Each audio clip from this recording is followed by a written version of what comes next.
இறைத்தூதர் ஸல்லல்லாஹு அலைஹி வஸல்லம் பீசினிய நாட்டில் நடந்த ஏதாவது ஆச்சரியப்படுத்தக்கூடிய செய்தி இருந்தால் சொல்லுங்கள் என்று நபித்தோழர்களிடத்தில் கேட்டபோது ஒரு நபித்தோழர் சொன்னார், இறைத்தூதரே, ஒரு வயதான ஒரு பெண்மணி தன்னுடைய தோளில் தண்ணீர் பாத்திரங்களை சுமந்து கொண்டு நடந்து சென்று கொண்டிருந்தாள். அப்போது அங்கிருந்த வாலிபர்கள் அந்த தண்ணீர் பாத்திரத்தை அந்த பெண்ணை இழிவுபடுத்துவதற்காக தட்டிவிட்டு அந்த பெண்ணையும் கீழே தள்ளிவிட்டார்கள். கால் வழிக்கு அந்த பெண் கீழே விழுந்தவள் எழுந்து ஒரு வார்த்தை சொன்னால், இறைத்தூதரே, அது எங்களை ஆச்சரியப்படுத்தியது. என்னை அநீதம் செய்தவனே, நாளை மறுமை என்ற ஒரு நாள் வரும், இறைவன் சிம்மாசனத்தை அமைப்பான். முதலாவவர் முதல் இறுதியான மனிதர் வரை எல்லோரைகளையும் ஒன்று கூட்டுவான். நாவுகள் சீலிடப்பட்டு கரங்கள் தோள்கள் பேசும். அந்த நேரத்தில் இறைவனுக்கு முன்னால் என்னுடைய சிம்மாசனம் இருக்கும் போது உனக்கும் எனக்கும் நடந்த இந்த அநீதி அங்கே பேசப்படும். அப்போது பார்த்துக் கொள்கிறேன் உன்னை என்று சொன்னாள். அந்த செய்தி என்னை ஆச்சரியப்படுத்தியது. இறைத்தூதர் சொன்னார்கள், அந்த பெண் உண்மையைத்தான் சொன்னாள்.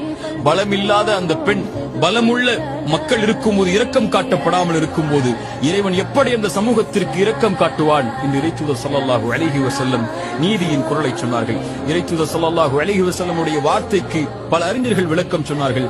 இந்த பூமி முழுக்க நீதியால் நடக்கப்பட்டால், அது இறை மறுப்பாளர்கள் ஆட்சி செய்யப்பட்டால் கூட அந்த பூமி நடக்கும், அந்த பூமி இயங்கும்.